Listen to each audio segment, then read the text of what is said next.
Maayong adlaw! Kumusta kayo dyan? Hi guys! Welcome again to my channel. So for today's video, nandito tayo sa Warehouse Mall. And itong video na to guys, sobrang last 2 weeks pa to at dahil busy ang lola nyo, ngayon ko lang to na-upload. Sana ang gala ngayon is sa Avenues Mall or sa Salmia. Kaso, nalalayuan na kasi ako guys. Tapos, isa pa dyan, mainit din siya. So, dito lang tayo sa malapitang lugar. So, bago pumasok, aawra muna ang lola nyo dito sa labas kasi mainit siya na medyo mahangin. Pero ang totoo niyan, hindi ka na pwedeng magtagal dyan sa labas kasi maluluto ka na sa sobrang init. Lalo na ngayon na umaabot na ang temperature ng 40 to 43 degrees Celsius. Remind ko lang kayo din guys ha, na every time lalabas kayo ng bahay, maglagay talaga kayo ng sunblock sa face nyo para hindi kayo magkaroon ng wrinkles at para hindi masunog yung balat nyo. Kaya wag na nating patatagalin pa. Let's go! Pasok na tayo. So, this is the Warehouse Mall. So, ito pala yung entrance nila dito near sa may parking area. And then, pagpasok mo, makikita mo ang Abyat na store. So, itong Abyat na store, it's a furniture na store. Parang IKEA din siya. And then, medyo may kamahalan din siya. Hindi siya katulad ng IKEA. So, dito naman, meron naman siyang mga affordable na mga items pero mas affordable dun sa may IKEA. So, glance lang yung pinakita ko sa Abyat store. Next is ang Daiso store na isang Japanese na tindahan. Dito talaga ako nasisiyahan guys kasi may nakita kong mga abubot. Abubot na mumurahin lang. Tagsi 600 fils. Basta below 1KD lang siya. So yan, binili ko yan para sa office table ko kasi nangingitim na yung siko ko. And then this one, para naman kung maghilamos ako, yun ang gagamitin kong headband. So sample lang ito ng mga items nila na available dito sa tindahan nila. So, nandito pala ako sa kitchen area nila kasi may hinahanap akong timbangan ng kitchen. Yung maliit lang na weighing scale. Tapos, nagbabalak naman akong bibili ng Tupperware. Sabi ko, ang dami ko ng Tupperware sa bahay. Bibili na naman ako. Ano na naman ang gagawin ko dito? Naku po. Buti na lang at nabitawan ko yung mga Tupperware na yon. Ito naman is yung mga chopping board na tag 600 fils lang din siya. O, diba? Tapos, ito naman is yung lampara nila na tag 2KD 800. Ito pala yung weighing scale, guys. Kaso, hindi ko siya nabili kasi namahalan ako. Tag 5KD siya. Pass muna tayo sa weighing scale na yan kasi sobrang mahal siya para sa akin. So, ayan na guys. Nakabili na tayo. So, thank you so much, Daiso Japan. So, ang next nating journey is dito sa may second floor nila. So, look at the structure guys sa Warehouse Mall. Para talaga siyang warehouse. At itong R&B na tindahan na to, gustong-gusto ko tong store na to kasi affordable lang din ang mga clothes nila. I think galing din sila sa Dubai, basta sa UAE siya. And then meron din silang branch dito sa Kuwait. Minsan pag may na-typean akong mga damit dito ako bumibili. Minsan din sa Splash, sa mga ganun. So, sa mga gusto mag-shopping dyan, punta na kayo sa R&B na store kasi meron silang sale. Pero guys, hindi ko lang alam ha kasi last 2 weeks pa tong video na to. Pero alam nyo guys, maraming sale ngayon sa mga malls. Bagsakan ng presyo, lalong-lalo na ang H&M ngayon is naka 70%. Today is May 28. Sa mga gusto mag-shopping sa H&M, go visit na. And my favorite part sa window shopping guys is yung kumain. So, nandito tayo sa food court ng IKEA. Pag may nakita kayong hedge, meaning hello yan sa Sweden. At may chika lang din ako guys. Sa Cagayan de Oro City pala, magtatayo na sila ng IKEA. Pero matagal pa siya matapos. Anyway, ang first natin kinuha ngayon is yung garden salad. Hindi mawawala yan kasi nagda-diet na tayo. Charot. And then, next one is yung meatballs nila. Alam nyo guys, na-miss ko yung meatballs nila. With green peas and mashed potato. Sabi pala ni Kuya Pogi, 1KD lang ang meatballs pag from 2 p.m. to 5 p.m. Pero dahil late na kami, nasa 5:30 na ito, so meaning, original price na siya. So, ang original price is nasa 1KD 850 fils. Sa Pilipinas kaya, magkano kaya itong meatballs na to? Please comment down below. Charot! So, pag ganito palang oras, guys, wala pang masyadong tao dito sa food court nila. So, ang kubos pala dito, guys, yung bread is free ito. So, pwede kayong kumuha ng white or brown bread. Sa mga nagda-diet, syempre, kumuha kayo ng brown bread. Then, let's go to the cashier kay magbayad na sa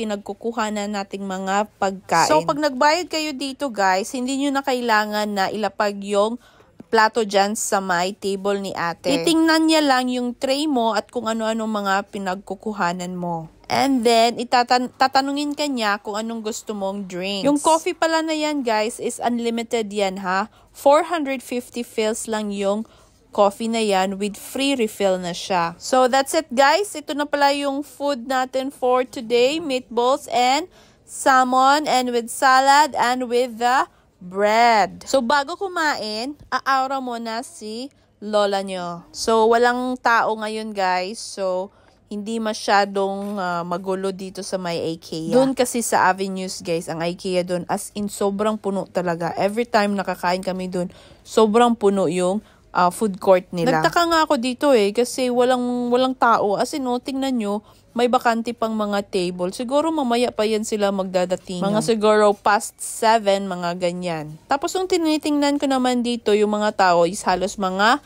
nandito lang din yung mga nagtatrabaho, mga ganun. At saka yung iba, nagsha-shopping, tapos kakain dito sa may IKEA food court nila. So, ang una nating titirahin ngayon is itong garden salad. Pag nasa labas ako, guys, usually talaga ang in-order kong salad is chicken Caesar salad. Pero ngayon, parang na-hate ko muna yung manok. Maghiwalay muna kami ng manok ko. So, dito tayo sa garden salad. Wala itong meat. As in, plain sagbot lang talaga siya, guys. Mga damo-damo, mga dahon-dahon, ganun, at saka cheese. Tomato, yun lang. At saka yung sauce na yan. Light vinaigrette ata yung sauce na ito. So, bago natin titirahin yung meatballs, ito muna ang garden salad. Actually, nung natikman ko siya, masarap siya, ha? Hindi siya yung nakakaumay. Basta masarap naman siya. Okay na okay. Alam nyo, guys, pangalawang beses ko pa lang dito nagpunta sa warehouse mall na ito. Malapit lang din itong mall na ito sa work ko. Marami na talagang mga malls dito sa Kuwait, guys. Kung alam nyo lang talaga. Lalo na pag tag-init, ang mga tao, guys, hindi nyo yan makikita sa labas. Mostly, nasa loob lang talaga ng mall kasi sobrang init naman, 'di ba, kung nasa labas kayo. Lalo na sa akin, ayoko talagang lumabas ng ganito kasi parang sumasakit yung ulo ko sa sobrang init. Tapos bukod pa dyan, minsan kasi nag-humid siya. So, nagpapawis ka, tapos alam mo yun, malagkit din siya sa katawan. So, pipiliin mo na lang na dito na lang kayo sa loob ng malls maggala-gala. Yun nga lang, mapapagastos ka kasi tingin mo sa right, merong sale. Tingin mo sa left, meron ding hindi sale. So, ang mangyayari, pag may nagugustuhan ka, syempre, bibilhin mo. Compare kung magala kayo sa mga seaside, sa mga ganyan. So, wala naman kayo makikita doon kundi puro nature lang. So, hindi ka talaga makapag-swipe. Yun lang naman ang advantage kung doon kayo magala sa labas, sa may seaside at saka dito sa my malls. O, diba? Binigyan ko na kayo ng clue, ha? So, guys, nakita nyo naman ang sarap na ng kain ko dito sa meatballs na ito. So, bibigyan ko lang kayo ng clue, guys, na itong IKEA is galing pala ito sa Sweden. Na-miss ko talaga tong IKEA dito, guys. Ang last ko kasing kain is parang last year pa, 2023, if I am not mistaken. Kumain kami doon sa may Avenues Mall na may parang siya, branch na tag 2KD 950 fils. Pero isang kuha ka lang, ha, hindi siya buffet style. So, medyo matagal-tagal na talaga. Kasi pag pupunta kasi kami dun sa may IKEA, ang kain namin is dun na sa may food court talaga sa may Avenues. Or kung hindi, sa Jollibee kasi meron siyang rice. You know naman, tayong mga Pilipino, rice is life. Diba? Ganun lang. At kung hindi naman sa Jollibee, minsan kumakain naman tayo dun sa McDonald's. Pero kung gusto mo ng healthy or yung maiba naman, dito kayo sa IKEA at kung pwede naman din sa mga iba't ibang restaurant. Kasi marami namang restaurant dun sa May Avenues Mall. Marami kang choice kasi sobrang haba ng mga restaurants dun. Guys, sa mga nakapanood nito, bumisita naman kayo dun sa Gate Mall. Malapit lang din siya dito sa Warehouse Mall, pero ang Gate Mall is nasa Igayla. O diba, sobrang yummy ng meatballs ko. So, ngayon ko palang kakainin yung meatballs ko, guys, after how many years? Kasi ang una kong tinira is yung garden salad. Masarap kasi yung garden salad nila. Ngayon, titirahin ko na naman yung meatballs ko, yung main dish ko na in-order ko. Pag kumain pala kayo dito, guys, yung drinks nila is bottomless yon. Pag coffee naman, pwede kayong mag-refill. So, huwag kayong mahiya ha. Kuha lang kayo ng kuha. So, sa mga oras na to, mga I think nasa 6 PM na, at slowly, nagdadaratingan na ang mga tao. So, nakikita nyo guys, diba? Medyo bakante ang dining area nila. Nakangiti na tayo sa mga panahon na ito dahil ako ay busog na. Oh my God! Nakita nyo yun guys? My God, yung plate ko. Sinaw na sinaw guys. Wala akong tinira. Tinaob ko lahat. Oh my gosh. Pero okay na lang din yun. Kaysa naman magtira ka, diba? Maraming nagugutom ngayon ng mga bata. So, bawal ang tira. So, after ng pagkain natin, inom muna tayo ng coffee. Guys, pangalawang coffee ko na pala to. Hindi ako nag-order ng soda kasi ayoko nang uminom ng soft drinks. At yung coffee ko naman is no sugar naman yan. So, okay lang kahit makailang coffee ako ngayon. So, upo muna tayo ng mga ilang segundo at pagkatapos dito ay pupunta na tayo sa IKEA sa baba kasi may bibilhin akong carpet. At kung meron akong makitang mga mura or mga nakasale, why not? I-try natin i-check sa baba. Okay guys, kasi minsan lang tayo nakakagala dito sa may IKEA. So, that's it for today's video, guys. I hope na nag-enjoy kayo sa video ko na ito sa Warehouse Mall. At ito na pala yung mga pinambili ko sa IKEA, guys. Carpet, tsaka welcome rug. Hindi ako sure kung ano ang tawag dyan. Yung nilalagay sa main door, sa pintuan talaga. Yung may word na welcome. Yun ang binili ko sa IKEA at meron pang ibang mga small things. So that's it guys. I hope na nag-enjoy kayo sa video ko na ito. Please don't forget to like and subscribe on my channel and see you in my next vlog. Bye bye!